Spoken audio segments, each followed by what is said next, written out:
أنا محمد عبد العظيم، وفي السفر بينادولي عبد العظيم. طبعا لو أنت فاكر إن الزمن بيرجع بس في أفلام الخيال العلمي يبقى غلطان. السنة دي وإحنا في 2017 أثيوبيا احتفلت بسنة 2010. 2010 أيوة 2010، ده مش خطأ مطبعي، لأن هم ماشيين طبقا للسنة الأرثوذكسية اللي هي التقويم فيها مختلف عن التقويم الحالي. وكان زمان كان الكنيسة المصرية مرتبطة بالكلام ده، إنما الموضوع اتغير بالنسبة للتقويم الأوروبي، فبقينا احنا في 2017 وأثيوبيا في 2010 دلوقتي. اتحمست للسفر دلوقتي؟ نفسك تسافر أثيوبيا؟ أقول لك إزاي تسافر أثيوبيا. طبعا مهم جدا وأساسي إن يكون في تأشيرة دخول أثيوبيا. السفارة الأثيوبية موجودة في القاهرة في الدقي في ميدان المساحة. بتحتاج ان انت تقدم للتأشيرة. ما اقدرش اقول لك ان هي اجراءاتها سهلة، اتمنى في المستقبل تكون اسهل من دلوقتي. التأشيرة بتاخد حوالي اسبوع على ما بتطلع من السفارة، وطبعا بتكون حاجز للطيران بتاعك. الرحلات بتبقى مباشرة سواء على الخطوط المصرية او الخطوط الأثيوبية. بمناسبة الخطوط الأثيوبية، هي واحدة من أكبر خطوط الطيران في أفريقيا، وليها كونكشنز لكل حتة على مستوى العالم. المطار الرئيسي هو مطار بولي انترناشنال في أديس أبابا، وواحد من أكبر المطارات اللي موجودة في أفريقيا. طبعا مهم تكون عارف إن الجنيه المصري بيساوي 1.25 بر، والبر هو العملة الأثيوبية.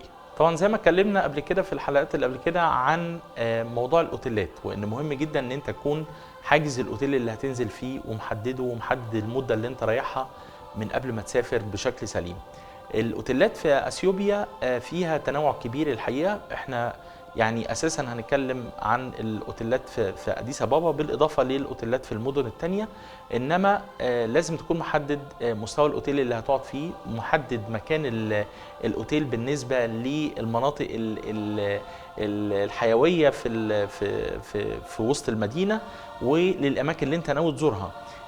طبعا من الاوتيلات الجميله اللي موجوده هناك شيراتون اديس، وده واحد من اجمل الاوتيلات الموجوده هناك. وحتى لو مش هتنزل فيه لانه طبعا من الاوتيلات الغاليه، فمهم ان يكون ضمن برنامجك ان انت تزور الاوتيل ده، لان الحقيقه في حاجات كتيره جميله ممكن تتشاف.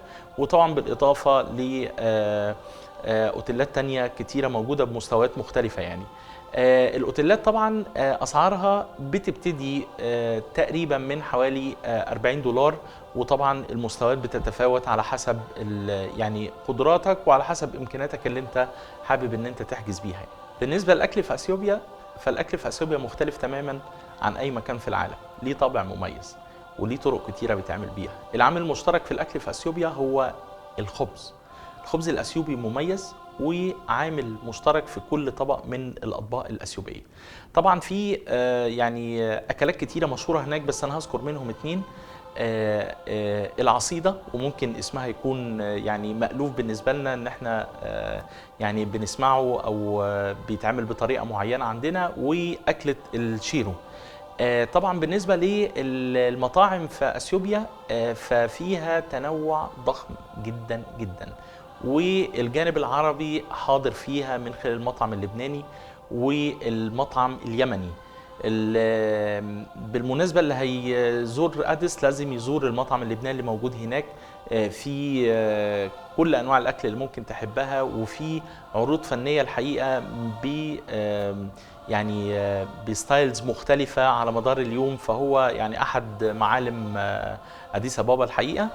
ومطاعم تانية كتير بقى زي المطعم الصومالي، زي المطعم الإريتري، زي المطعم السوداني، وطبعا الأطباق الغربية كمان موجودة وحاضرة بقوة في الأكل هناك. أهم حاجة في الأكل الأثيوبي إن أنت بتلاقيه على كل الموائد بكل المستويات. حتى في الاوتيلات الفايف ستارز بتلاقي لازم مكون رئيسي من الاكل هو الاكل الاثيوبي، وده تاريخيا ومن اعتزازهم باكلهم وبطباعهم في الاكل، فده حاضر بقوه في طول الوقت. من الحاجات اللي ممكن تكون غريبه هناك وتتفاجئ بيها ان اللحمه بتتقدم نيه، وده من صفات الفخامه شويه هناك. فده من الحاجات اللي ايه لازم تكون انت متاكد شويه من الاكل اللي بتطلبه، علشان ما يبقاش فيه مشكله بالنسبه لك، وخاصه ان انت مش متعود على النوع ده من الاكل. اثيوبيا اثيوبيا اثيوبيا هنسمعها كتير طول الحلقه، فمهم ان احنا لازم نعرف اصل الكلمه، اصل تسميه اثيوبيا بالشكل ده ازاي. اثيوبيا بالاساس هي كلمه اغريقيه مكونه من جزئين، اثيو واوبس، ودي معناها في الاسطوره الاغريقيه بتقول ان الشمس وقعت على الارض وشكلت ارض اثيوبيا المختلفه. طبعا بالنسبه للاماكن اللي تستحق الزياره في اثيوبيا ففيها تنوع ضخم جدا. زيارتك لازم تكون شامله حاجات كتيره جدا. اثيوبيا طبعا مشهوره بالاماكن الدينيه، وخاصه لاخواننا المسيحيين، بحكم ان الديانه المسيحيه بعمق التاريخ موجوده في اثيوبيا، وفيها اماكن كتير جدا بتعتبر اماكن مقدسه موجوده هناك، وزي كنيسه الصخور اللي موجوده هناك. طبعا في اماكن مساجد اسلاميه قديمه موجوده. وطبعا اثيوبيا بالنسبه للديانه الاسلاميه هي كان ليها دور في التاريخ الاسلامي وفي انتشار الدعوه في الوقت دوت ايام سيدنا محمد عليه الصلاه والسلام.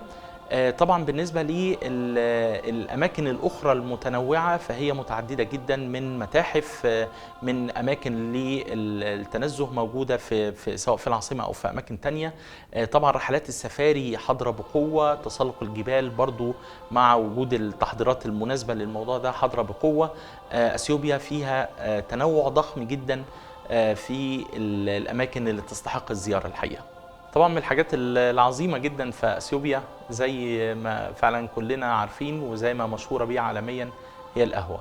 القهوه من الحاجات اللي انت هتستمتع بيها جدا خلال فتره اقامتك في اثيوبيا، ان انت هتشرب قهوه ممكن تكون ما شربتهاش قبل كده، وممكن ما تشربهاش بنفس الكواليتي دي في اي حته تانية في الدنيا. القهوه في اثيوبيا ليها يعني درجات كتير، ليها مذاقات كتير. اثيوبيا خامس منتج للقهوه مثلا على مستوى العالم الحقيقه. ليها قصه طريفه جدا اكتشاف القهوه في اثيوبيا، وهي فكره ان من 1000 سنه تقريبا كان في راعي للغنم اكتشف ان الاغنام اللي بيرعاها بدا يظهر عليها نشاط غريب نتيجه ان هي كلت حبوب حمراء، هو مش فاهم ديت ايه. مع الوقت اكتشفوا ان الحبوب دي هي القهوه، وابتدى فكره تصنيع القهوه واشتهار اثيوبيا بانتاج القهوه على مستوى العالم. طبعا اثيوبيا مميزه في حاجات كتيره جدا، من اهم الحاجات المميزه فيها هي الاحتفالات ايا كان موضوعها، وان كان في مواضيع كتيره جدا للاحتفالات هناك. احتفال راس السنه هناك من الاحتفالات الرائعه جدا. الاحتفالات الدينيه الحقيقه احتفالات لاي حد زائر بيكون حريص ان هو يشوفها ويستمتع بحضاره الاثيوبيين في احتفالاتهم. الديفيليهات والمعارض اللي بتحصل في اثيوبيا الحقيقه هم من الناس اللي عندهم ثقافه ووعي في تنظيم الكلام دوت، وهم مشهورين طبعا بالاحتفالات بتاعه الفاشون لان هم مميزين جدا في النقطه ديت على مستوى العالم. ليهم مدرسه مميزه، ليهم الوان مميزه. فطبعا الحاجات دي من الحاجات اللي يعني حضورك ليها اعتقد من الذكريات الجميله اللي ممكن تعاصرها اثناء وجودك في اثيوبيا. من الحاجات الواضحه تماما وتقدر تميزها بسهوله هي سلوكيات الشعب الاثيوبي. الشعب الاثيوبي شعب مؤدب جدا، متحضر بنسبه كبيره، الناس مهذبه حتى في كلامها معاك، بتلاقي المساعده اللي انت بتطلبها في اي معلومه من اي حد موجود في الشارع. فالشعب الاثيوبي من الشعوب المهذبه جدا جدا جدا. طبعا بالنسبه لي الستات في اثيوبيا او السيدات في اثيوبيا هم من الناس اللي انا اقدر اقول عليهم شطار في الحياه العمليه. فسهل ان انت تلاقي مديرين كتير من السيدات، سهل ان انت تتعامل معاهم في مواقف كتيرة جدا، بتلاقي دايما عندهم حلول لأي موقف بشكل مختلف، بشكل انت هتقف عنده يعني كتير الحقيقة. طبعا في النهاية أنا الحقيقة حابب ان انا اقول شوية ملاحظات عامة هتكون مهمة لأي حد بيفكر ان هو يسافر اثيوبيا. الحاجة الأولانية هي ان درجات الحراره في اثيوبيا الحقيقه على مدار السنه بتتراوح من 16 ل 26 درجه، وده طبعا من احد المفاجآت اللي انت هتشوفها هناك، ان الجو طول السنه مختلف تماما، وده نتيجه ارتفاع اثيوبيا عن سطح البحر بحوالي 2000 متر. طبعا في موسم شديد للامطار، وده تقريبا بيكون في شهر 7 و8، وفي موسم بيكون فيه برد شديد، وما تستغربش لو لقيت ان في تلج مغطي العربيات والشوارع. النقطة الثانية اللي عاوز اتكلم فيها هي ان اثيوبيا بالليل الاضاءة فيها مش كفاية، فده معناه ان انت لازم تكون مع حد عارف الاماكن هناك بشكل كويس، ولازم تكون ضمن مجموعه علشان ما تتعرضش لاي موقف ممكن يكون فيه مشكله بالنسبه لك. النقطه الثالثه بالنسبه للفلوس اللي انت تكون مرتب نفسك عليه، زي ما اتكلمنا قبل كده ان بعد حساب تذاكر الطيران والاقامه، مده الاقامه، فانا اعتقد ان انت مده 10 ايام يكفيك من 300 ل 500 دولار، وده لان الحياه في اثيوبيا مش غاليه، وده طبعا انا بتكلم على الحد الادنى اللي هو المفروض ان المبالغ دي ما تقلش عن كده. طبعا من النقط المهمه اللي عاوز اقول عليها ان الانترنت في اثيوبيا يعني مش قوي، فممكن تواجه بعض المشاكل في الموضوع ده، فاعتمادك على الانترنت تبقى مهيأ ان هتقابل مشاكل فيه. من المهم ان انت تحصل على شريحة لخط اثيوبي اول ما توصل هناك عشان هي اللي تستخدمها، لان ده هيكون توفيرا ليك عشان خدمة الرومينج مثلا من الخدمات الغالية هناك. في نقطة تانية ان اللغة الرئيسية هناك هي اللغة الامهرية. اللغة الامهرية هي لغة قديمة، طبعا في لغات كتيرة جدا، لان طبعا في قبائل وفي عرقيات مختلفة في اثيوبيا، لما احنا بنتكلم على اللغة الاغلب وهي اللغة الامهرية.